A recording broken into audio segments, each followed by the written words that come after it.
Bennie Randall Show. It's the Bennie Randall Show. It's the Bennie Randall Show. Welcome to another edition of the Bennie Randall Show.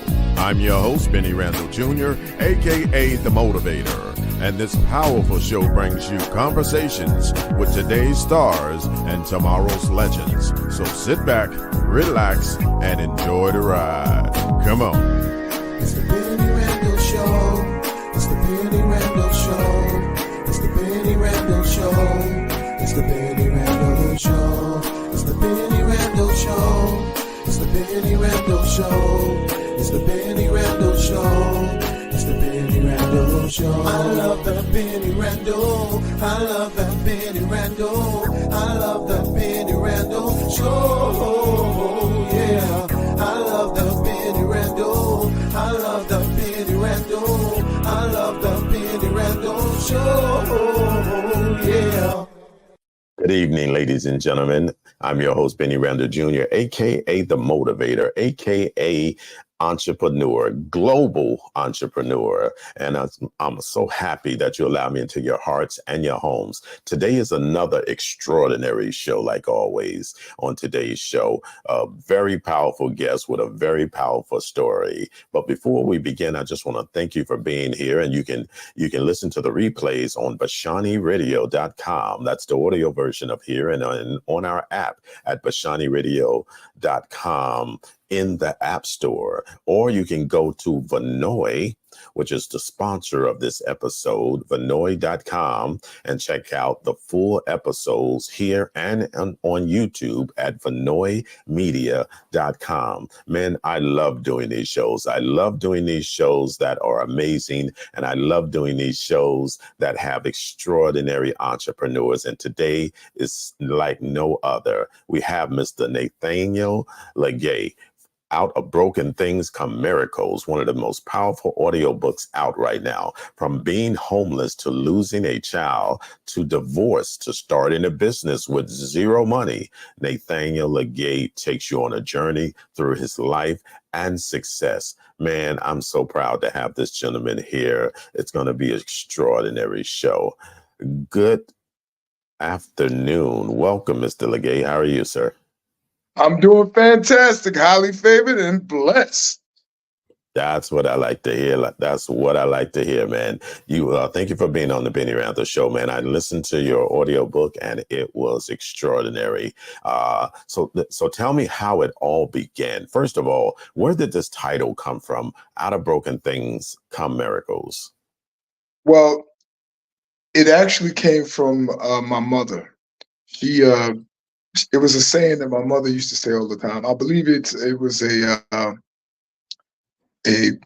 pastor or a sermon that she heard once, and it really stuck with her. And so she used to say it all the time.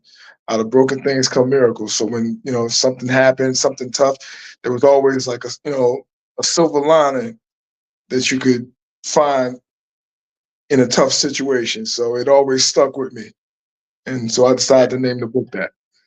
That's powerful. Let me ask you this. You was homeless. Tell me how you got home. Give us the short version because we only got so much time. And I know how that can so give us the short version of how did you wind up homeless, man? You seem like a respectable guy. You seem like somebody who got all this stuff together. How did you wind up homeless? It was crazy. It was 2020. I had just gotten divorced. I had to move out of the house that we were living in, and it was COVID. And it was so crazy because, I don't know if you remember, but during COVID, people weren't congregating like that. They were, it was just really difficult to get in front of people, get in front of real estate agents, to get in front of anybody who could show you a house or a home, anything like that. And so it was just crazy. And I would go and, I kept putting out feelers, and I kept trying to get in front of as many people as I possibly could beforehand, before I had to move out. And I just I ran out of time. And Are you saying that it was hard to just find a new location, and like you haven't, but it was just hard for what, like a grown man to find a new location, or it was hard. people was just not doing a lot of real estate because of the COVID moments? It was actually a little bit of all of it. It was me as a single man, single black man trying to go into, to people's houses. Not only that, we were going in during COVID. So COVID was nobody was seeing anybody. The property managers, they weren't seeing anybody. Everybody was afraid they were going to die. Like, it was hard just to get. I remember it was difficult just to get the paper to fill out the information was so difficult because nobody wanted to get in front of you. Wow. I remember one place in particular. The property manager lady, when I went to the office, she had like all of these sheets of plastic, shower curtains that she hung up everywhere and taped them all over the lobby. And she put the paper with that I was supposed to fill out. She put it on a table, and then she told me to back up, and then so she could walk out, and then I had to go and pick up the paperwork, and then go fill it out, and then bring it back and put it on the table, and then she would come out. I mean, it was just everybody was really over by yourself. Like, really, that's crazy. Yeah, everybody was still. It was crazy. So many people were scared. I mean, and I understand. I understand. I lost. I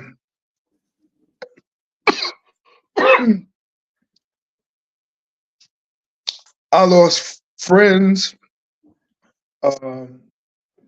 and family during this ordeal.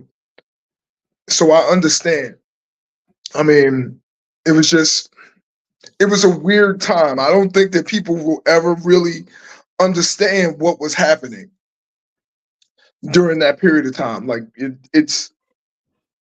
was just completely like nothing we were ever prepared for. Like, that was something we just couldn't prepare for. I don't think I could ever explain COVID to somebody who hadn't lived through it. It was just such a weird time. So let's move forward then. So what ended up happening? You couldn't find a place. How did you survive on the streets? Because this is incredible. God. I had came out and you had a kid, right? Is that the understanding?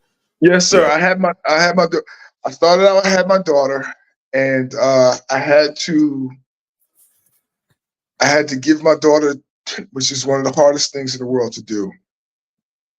I had to give my daughter to my ex-wife because I didn't have a place to stay, and I refused to have my daughter be homeless with me. I refused to do that. I remember I'd seen the movie The Pursuit of Happiness, and I promised myself I would never do that to any child of mine. And that was a hard decision. But it was really hard. It was really difficult from the standpoint of nothing was open. And this is the thing that I don't think people understand. Like, there were no gyms open. There were no, there were really no grocery stores that were open almost. Like, they had those shortened hours for grocery stores. They had, so there was no place for me to go and take showers. And just, I'm just curious then. So what did you do? Where did you sleep? How did you take a shower? Where did you use the bathroom? Just to give people an overview of what you came from to get to where you're at right now. I know it's a very difficult story, but I think that's you can help someone Okay. that hear your story and you can pass that on. That's what this whole audio book thing is about. I Yeah. honestly believe that you can help someone, you know, be able to get beyond what you had to get beyond. So that's why I kind of want I you to just give us a layout of how did you take a shower, where were you sleeping, it and was what got you out of that, the short version. okay. It was crazy. I was staying in my truck. I had a 2001 Ford F-150. It was a four-door. It was, and basically, I was staying at a truck stop. The reason I chose a truck stop is because, which was off of the turnpike, is because it's a transient location. So it's, you know, there's people coming, people going. Nobody's gonna notice this if the same truck is parked in a parking lot. Nobody's gonna notice. Nobody's gonna care. And you know, you do have people who travel back and forth who actually do sleep in a vehicle on the at a truck stop. So it was a safety thing. Also, I had an issue where one night I tried to stay just on the street, and I got pulled over. Like the police came up, they saw me. So apparently somebody called the police. They came up, they pulled up to the side of the car, and they, you know, asked me if I was and I kind of lie. I had to lie and tell them that I wasn't homeless, even though I was. And they just kind of told me to move on. But it was really scary. I remember that I had saved up. I was at that point. I had already started my pallet business. But it was in the embryonic stages. So I was just really learning how to do it, how to find stuff, and you know how to sell pallets and where to go and you know, Explain before we go forward. So for our listeners that are listening, what is a okay, pallet business? What you know? Just give us okay, what do you do to create a okay, pallet business? You created this out of nowhere. You know, pretty much. not the job exactly. So can you explain what a pallet business? So as we talk about this, as we go on, others will be able Okay, to understand the magnitude of where you were. okay. So what I do, I sell wooden pallets. I sell refurbished wooden pallets. That's what I do. That's my business. Um, Basically, I go to small businesses and they have everything gets shipped on pallets. And a lot of these places they're too small to hold on to these pallets. So, and if they have to throw out pallets, they have to buy a dumpster and throw the pallets into a dumpster. Dumpster costs a whole lot of money. They don't want to necessarily spend a whole lot of money buying a dumpster, getting a dumpster. The dumpster can cost you between $500,000 to $1,000. They don't want to do that. They rather deal with me for free. So I go through and I pick up pallets, and I would load these pallets onto my at that point my F-150, and you know, and sell them. At that point, I was selling them to pallet yards, which are basically pallet distributors. And I would get money, and that's how I started getting money. Like, you know, I learned that, you know, you come in, you drop it off, they pay you money. And so every day I was getting paid. But the problem that I had was I didn't have a place to go at the end of the day. And that was so deflating because there's one of the most deflating things in the world is to have money and not be able to do anything with it. To not be able to go and have a place to stay at the end of the day. You work hard and you can't go anywhere. I was saving up for a down payment on an apartment, and I didn't want to spend a bunch of money on, you know, trying to find something temporary. Mm-hmm. So, you know, so I was staying in my truck, sleeping in my truck. I would go from I would get to the truck stop, say around 9:30, 10 o'clock, something like that. I would sleep from 9:30, 10 o'clock to like 12, 1 o'clock in the morning. And then I would get back up and I would start my day all over again. I couldn't, because you can't really, when you don't feel safe, you can't sleep like that. You can't get like a real good, like, sleep because you're always worried about something happening. Your mind is always on edge. And for months, this was not like I did this for a week. This wasn't like I did this for 2 weeks. I did this for months.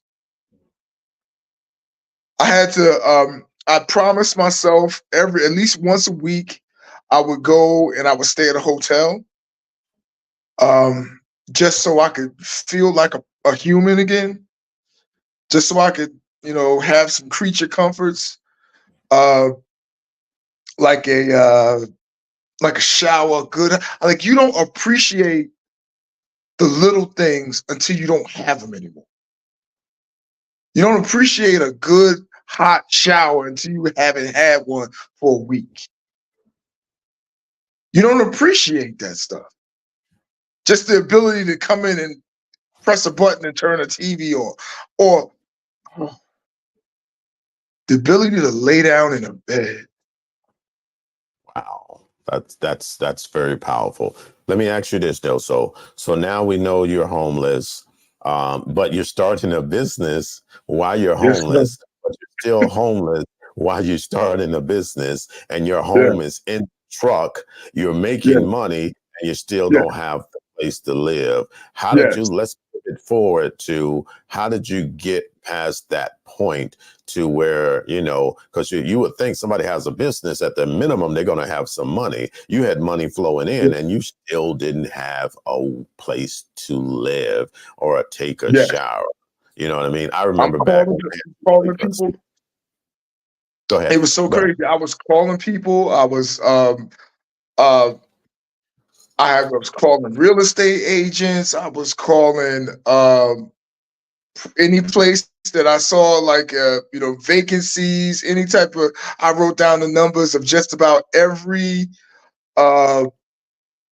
subdivision in my area, just trying to find somebody who would pick the phone up and schedule me so I can fill out the information to hopefully move into the neighborhood, into the apartment complex. People weren't picking up the phone. When people picked up the phone, they were saying, "We're not doing that right now." I mean, it was tough. It was really, really tough. And I ended up going on Facebook Marketplace, and I started trying to find a room for. I just stopped trying to find an apartment. I was like, "Look, I need a room for rent. I'll just take that." And so, and that was even hard to come by because a lot of people, because a lot of people who were renting rooms, you're bringing somebody into your house. So again, COVID. I don't want, people like, I don't really want to be around people with COVID, and so they were scared to allow people to come, new people to come into their environment and everything like that. And then, on top of all of that, I got all this hair and I'm 5'11" and I'm like, I think I'm 240 pounds at that point. I hear you on that, brother. So let me push you forward a little bit now. So now that you've I'm assuming that at this point you found a room to stay in. So how do you begin to pivot into being able to run your business and get back to family life? Remember, we only got like an hour here, brother, or 30 minutes. Okay. All right. No problem. We want to get to the story. Okay. Yeah. I finally. I know you can talk. I can tell already you can talk. So, but we don't have like 2 or 3 days to do this. So let's go. The thing that I like, that I got on Facebook Marketplace and I finally found one guy, and he was like, "You can come by today." And I went to the bank, I grabbed the deposit, I grabbed the first month's rent in cash. no check, in cash. And I was like, I want the apartment. I hadn't even seen it. I hadn't seen the room. I was like, I want the apartment. I got in there. I saw the place. I gave him the money, and I signed the lease that day. And I was just, I remember, because I was the first person to move in into that rooming house, and I closed the door and I cried because I finally had a place to stay. I mean, it's just like I said, I had a place to stay that was mine, and nobody could kick me out. Even at the hotels, there was always checkout time. Mm-hmm. That makes a lot of sense. So now that you're stable and you got a place to call your own, how did you begin to build this business? You know, because what people don't realize, the pallets are those wooden pallets that, you know, like if you ever been to Costco or you ever been to Sam's Club, the pallets is those wooden pallets that you see all the merchandise upon, and then they sit there until all the merchandise is gone. Then they snatch that wooden pallet out. He was taking those wooden pallets and going and taking them to other people that might want to use them, and versus the store that throws them out. So what gave you the idea that I'm gonna start a pallet business? Because that's not glorious. That's not superstarish. You're not an athlete. You're not a rapper. You're moving pallet. You know what I mean? So who says, damn, I'm gonna make some money, moving some pallets up in here? Who says that? Well, it was they say necessity is the father of invention. My daughter had just passed away. And to be honest with you, I came back to work. I was a truck driver. And I went back to work too early. And in the process of me going back to work too early. So that we don't lose the people here, may I ask, if you don't mind, what happened to your daughter, if you don't mind sharing, without telling the whole story? But because I know you talked about it in the audio book, but you just said my daughter passed. What did your daughter pass? You know, what did your daughter pass from? And then we can move on. I just want to give people an overview here. She had 2 neurological conditions. One attacked her. One was on one side of her brain. The other one was on the other hemisphere of her brain. One was giving her seizures, and the other condition was atrophying the right side of her body. So like her face, like the fat on the right side of her face was slowly atrophying. Her right arm and her right leg was slowly getting smaller and smaller. It was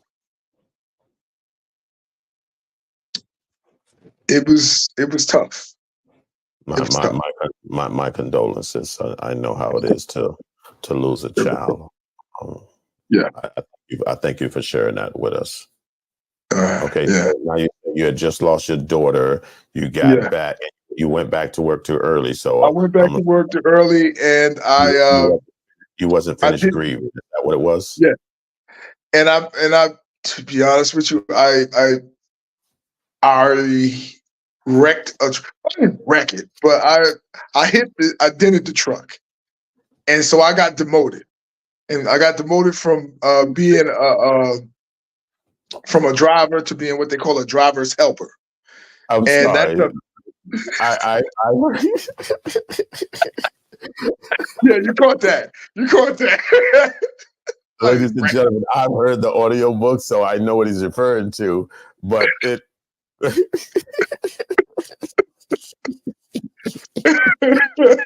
So, are you telling me you dented the truck, or you towed the truck up? Okay. All right. Technically speaking, there were two incidents. Both of them happen with you driving? Yes. The Remind me first one happened. to pick me up. Say what? Remind me to never ask you to pick me up. Okay? No, Let's I'm gonna go. be honest with you. I'm an amazing driver, but I was just really.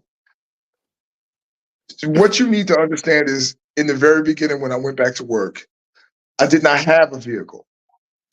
I did not have a vehicle at that point, and so I was walking to work.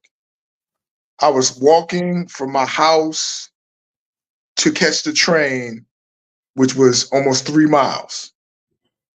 And then from the train to my job was almost another 3 miles. So I had to get up in order to be on my work site at 5 o'clock in the morning. I had to leave my house at like 3 o'clock in the morning, which means I was waking up at like 2 to be on job site by 5. And so I was walking like 6 miles on the way there. So I was very, very tired by the time I got to work. And I fell asleep at the wheel. That's what happened. And thank God for a guardrail. Amen. Amen. You know, the truck, the thing that was the truck itself wasn't messed up. But the video, because inside these trucks they had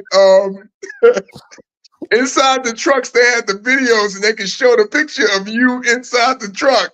And when that thing hit the guardrail, and I was in there just jumping up and down, and I was like, oh, because they showed me the video. Ladies and gentlemen, I just want to be very clear.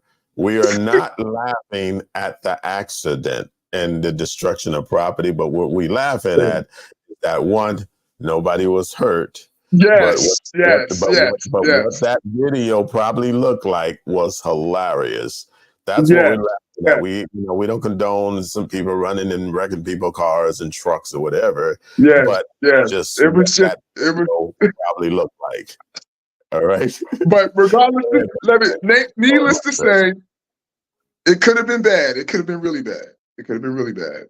Someone was in the truck, right? I had a helper with me.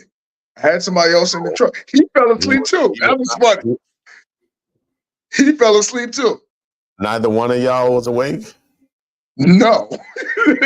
He got in the truck, went right to sleep. I'm confused. Did you think you had a Tesla? Everybody's got jokes, man. Everybody's got jokes. But suffice it to say, if it weren't for the one thing I will say is I thank the people who were at my job at that particular time for their patience, understanding what I was going through, because they were well within their rights to just fire me straight away. Mm-hmm. And they thought about it. They demoted you. They demoted me, which sucked, because it meant that I was going to have to take a pay cut, and it was a nasty pay cut too. And I had to figure out how I was going to make up the difference in my pay, and that was the big thing for me. I just wanted to get back to even, and my first pallet mentor was this guy named Butch. Great guy. Hopefully he'll see this video. I really do appreciate you and everything that you've done for me, boss. But he showed me the ropes in this business. I remember as a driver, I went in, I asked if I could be his helper, and I sat there, and the whole day while I was helping him with his route, I just wrote down as many questions. I asked a bunch of questions, and I wrote down as much information as I could remember as I could ask him. And so by the time I got out of there, I had at least a rudimentary understanding of what I needed to do. And then the next step for me was to just get it popping. Go So ahead. it was just, and finally I got my truck out of the shop. I had a I had a I had a Ford Explorer, and it was a green Ford Explorer, and I was putting my pallets on the top and in the trunk of the Ford Explorer. So I started out, I was doing 15 pallets a day, and I was strapping them up there with bungee cords. And I remember Butch was like, he gave me my first pair of pallet straps because he was like, "You're gonna kill yourself or kill somebody with those pallets up there like that." So thank you, Butch. I really do appreciate you. And I want to thank you, Butch. And before we continue, we're at the halfway point. As y'all see, Mr. Lagay tells a long, drawn-out story. So, but we're going to get you here. We're going to get you home to the home run. Okay. But Okay. before we continue, I just want to take a moment for our sponsors, because without those people, we would not be here. We'll be right back after this short little break.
Thank you for joining us. We're back on the Bennie Randall Show. I'm your host, Bennie Randall Jr., a.k.a. The Motivator. We are having a wonderful, powerful show with Mr. Nathaniel Lagay.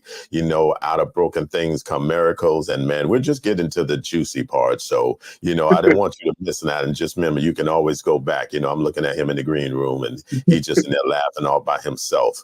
So we're just going to bring him back on, just in case it's out of broken things. I mean, this guy has been through it. If you would join us for the story, it's from being homeless to losing a child to divorce to starting a business with no money. Nathaniel Lagay takes you on a journey through his life and success, and he's put it all together in this powerful, powerful audio book that he has available on NateLagay.com. So let's bring him back. Let's bring him back in here. So let's get back to the story. I see you laughing in the green room all by yourself. I'm assuming you was telling yourself jokes. So the point where we're at now, that they demoted you, right? Yeah. And then you had a big pay cut. So why did you even stay, knowing that you probably was getting less than 50% of what you were getting paid? You was just barely living in a room. What kept you going, brother? Because I think there's a lot of people out there that get to points in their lives where they don't know how to keep going. What was it that kept you going? I had my daughter. She's always been my focus. She's always been my focus. I'm always trying to come through for her.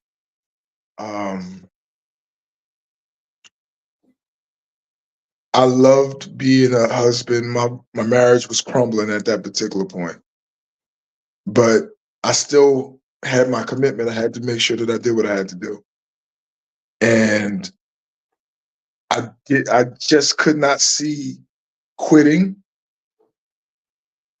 and just trying to find. At that particular point, we needed the income, and so I couldn't quit.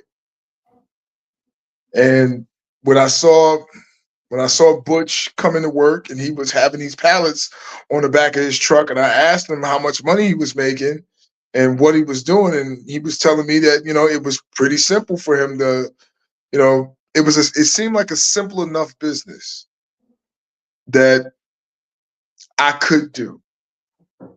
And that was the thing, to be honest with you, that's one of the things that I really want to stress to people, is that there's a lot of things out here in this world that we can do that to make money. And as long as we're just consistent, as long as we stay consistent, you know, you can really and truly build a life. Now, let me ask you something. Was it about making money or was it about survival? And you said you was about doing. getting even. It was about. To be honest with you, in the beginning, it was about breaking even. It was just about breaking even. In the very beginning, that's all I wanted to do. I just wanted to break even. You said your daughter was your motivation. Yes. I just wanted to break. I just wanted to break even. That was it. That was all I was concerned about, was breaking even. That was it. Just getting back to even and being able to contribute to my house. That was it. You know, because after my oldest had passed away, I'm gonna be honest with you. After my oldest had passed away, there's nothing in life. You understand this? Nothing in life will make you feel like more of a failure than losing your child. Yes. Nothing will make you feel like more of a failure than losing your child. Like, that is your one job, to keep your children safe. Keep them fed and safe. And I just had to make sure that I was trying to do my part. You know, I couldn't let go of the rope at that point. So explain to my audience, now that you're at that point and you're breaking even, your business actually started doing better than most, where you were making a profit. You know, how did those tables turn from that point? Well, to be honest with you, what happened was I was starting to make as much money selling pallets part-time as I was making on my job full-time. And and at that point you start thinking to yourself, why am I still here dealing with these people? And them people being your coworkers. My coworkers, my bosses, all of that stuff, you know, because you got people asking, you know, because, you know, you go to work and somebody's telling you to jump, you got to say, you know, you don't even say how high, you just jump. And I'm like, nah. You know, I've always, to be honest, full disclosure, I've always wanted to be an entrepreneur. I've always wanted to be an entrepreneur. I've always wanted to own my own business. That is always been a goal of mine. But I promise you, I did not think that this business was going to be the business that would be the one. So let me ask you this. Okay. Your mom, two questions. Your mom was a very important part of your life that really helped you, I guess, mentally and becoming who the person you are. Yes. Two questions. Tell us a little about your mom, and tell us why you decided to share your story in an audio book so that the whole world can be part of it. My mother's from Memphis, Tennessee. She was one of the toughest people I've ever seen in my life. She was courageous. She was fearless. She was not a quitter. She taught me, you know, you can't quit. I remember when I was a kid, I was in high school, and I was playing football. I loved football. And I remember my whole football team, we quit. Like half the football team quit. And I wanted to quit with my friends. And she was like, oh no. Oh, you're going to be on that football field. I didn't go to all these practices. You're going to be playing. I didn't go to all these practices and oh, you gonna play that game. We don't quit. That's one thing we don't do. We don't quit. And so that level of rolling with the punches, learning to roll with the punches, and understanding that, when life gives you lemons, you got to make lemonade. You got to make the best out of a bad situation. That was her philosophy. She grew up in the segregated South.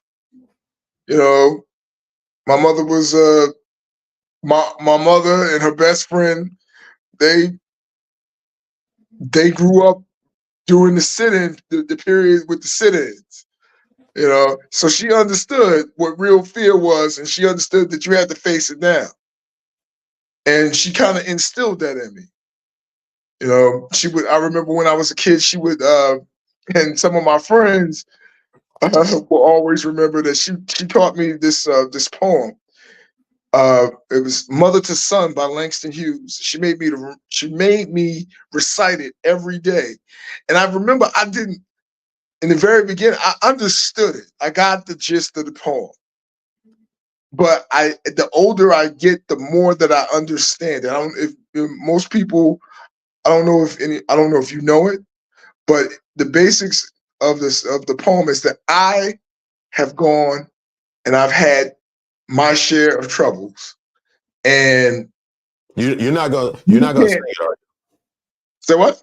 You're not gonna sing it. No, I'm not gonna sing. I'm just telling you the basic gist of the poem. The poem is just, it's basically I've had my share of troubles, and and you can't quit. Don't you quit, because I have gone and I continue to rise higher. And so because I have gone ahead of you and I have paved the way for you, you can't quit. So that was, that's the gist of the poem. At least that's my interpretation of it.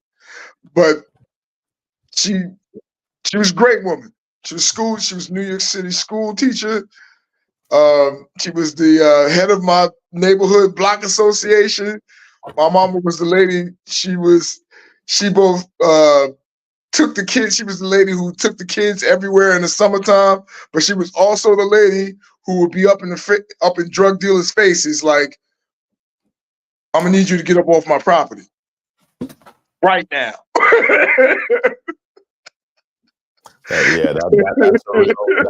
That's one of those real mamas, as you say. You know what I mean? That's one of those Ma Dukes of the neighborhood. You know what I mean? Yeah, she did not care. She did not play. Everybody knew my mama, and they knew she wasn't playing.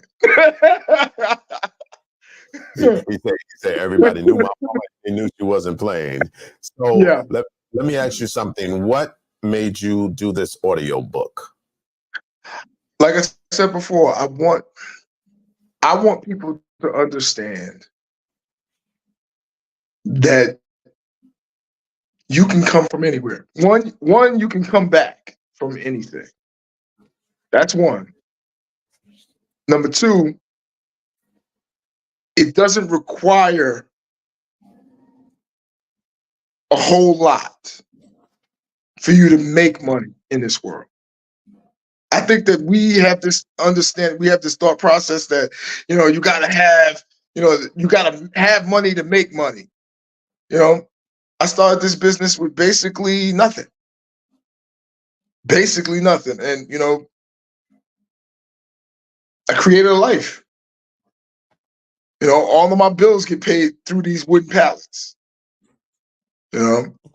I think that's very creative, and I think that's very important for people to understand that, everybody's not going to have the glorified business where they have everything at their begging knees. Everybody's not going to be the one on top of magazines. Everyone's not going to be. Sometimes there's some real hard jobs that could still make a lot of money, and you maybe not be famous, but you'll be able to take care of you and your family. And I think that's important, coming in. What do you want people to get from this audio book when they're listening to it? Because it's very powerful, and you go in depth talking with this stuff. You see how he talk now, right, like, ladies and gentlemen? So just the really just giving you the whole story, because he has a way of really giving you the whole story. But what do you want people to walk away from when they hear this book? Just like my mama taught me, don't quit. Don't let go of the rope. Don't quit. Just keep moving forward. Eventually, you'll break through. You have more resources around you than you know. And I just want people to understand that you can achieve great things. Like I said, if you just stay consistent.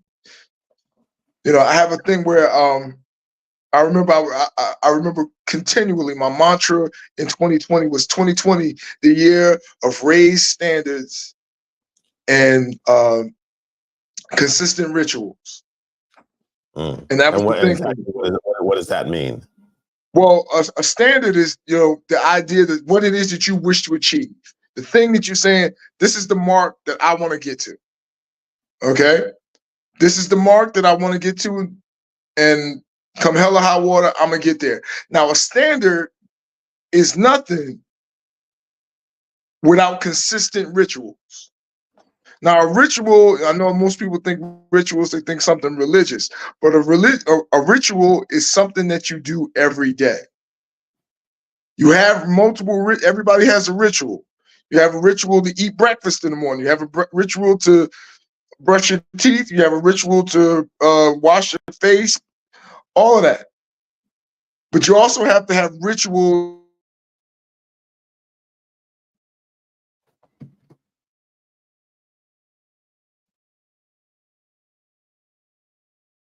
I think we may have lost this signal for us, and I mean that's what you do with technology when you record it live. So we're gonna see if we can get him back in here and doing what we got to do as he tries to come back, because it looked like he froze, and sometimes that's what that's how technology does us, But we definitely gonna make it happen.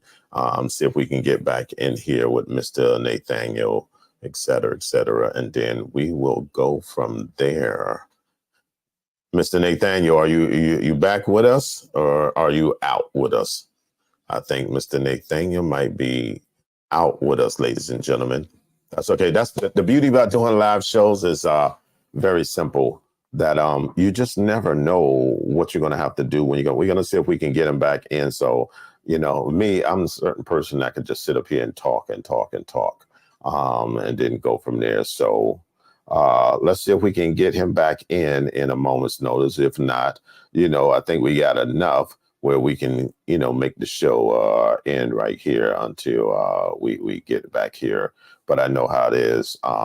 We'll just take a little short break. I think I see him in the green room now.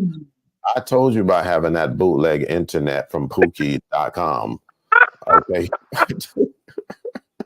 I told you about having the bootleg. Look, you have to take that up with the cable company, my friend. Oh my goodness. You was like, and I. It's like what happened? Look, man. This is what happened when you're doing live. It's like what happened, and I froze. And I was just good. And the thing about it is, I was just going, and then the thing was, and the little pinwheel came up, and I was like, "Oh no!" He was like, "I am gone. I'm gonna see here. I'll be right back." You know what I mean? You know what I'm gonna have to get now that this is the first time this ever happening, but you know what I'm gonna have to get now that this is the thing about doing live here. I'm gonna have to get something that, like, if a person froze, that I can put on and somebody be dancing or something, and then that little thing where they go.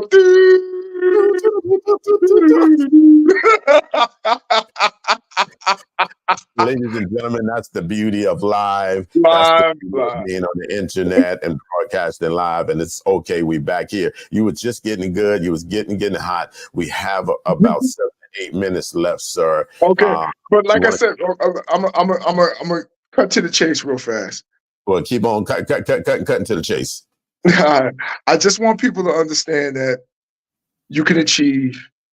It doesn't matter who you are. It doesn't matter where you come from. It doesn't matter how much money you have. Find your niche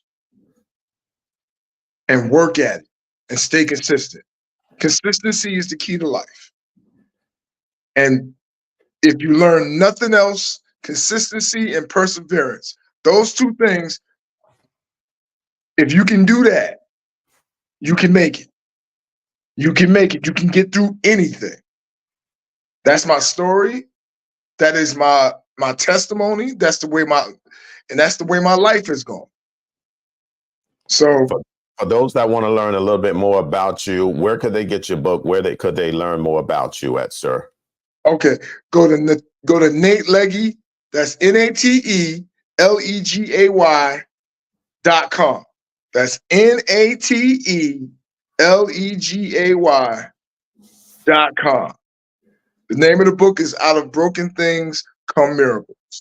I love it, brother. And your final words to those who listening who might be on the fence because things are hard for them right now.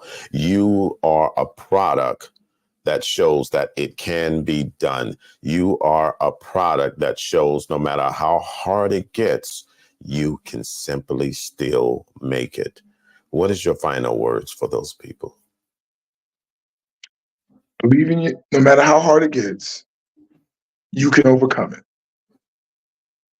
You can overcome it. You can get through this. Just like I said before, just stay consistent. Just stay consistent and you'll make it.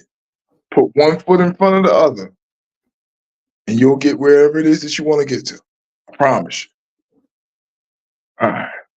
Thank you, brother. I appreciate Mr. Nathaniel Lagay. That's at NateLagay.com. I appreciate you coming on the Bennie Randall Show, where we believe it's your business to know, ladies and gentlemen. I want to thank you for sharing and that heartfelt when you talked about your daughter and how hard it was, and we made light of some things in here, but everything here, in every lesson there's a blessing, and every blessing there's a lesson. And with that, I thank you for coming on the Bennie Randall Show. Thank you so much. I appreciate you. All right. Don't hang up just yet. We're leaving the room for a second. But ladies and gentlemen, I want to thank you. And remember, in every lesson is a blessing, and in every blessing, there's a lesson. One thing he taught us today is that in spite of it all, you still can survive. That's what you got to remember. In spite of it all, you still can survive. And he went from sleeping in his truck to banging up his truck to getting demoted, not having a place to live, and he's still here to shine. Now he got this powerful audio book that brings you inside of his world, and hopefully there's something that you can learn. Somebody can hear the story and say, if he can do it, I can too. And with that, ladies and gentlemen, I'm Bennie Randall Jr., a.k.a. The Motivator, Global Entrepreneur and Business Advisor. Make sure you join us each and every week as we bring you powerful entrepreneurs with powerful stories that will inspire and enlighten.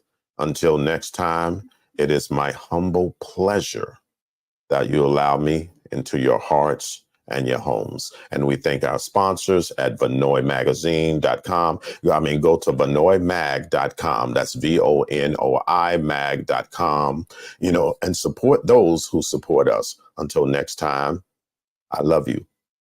You can't do a damn thing about it.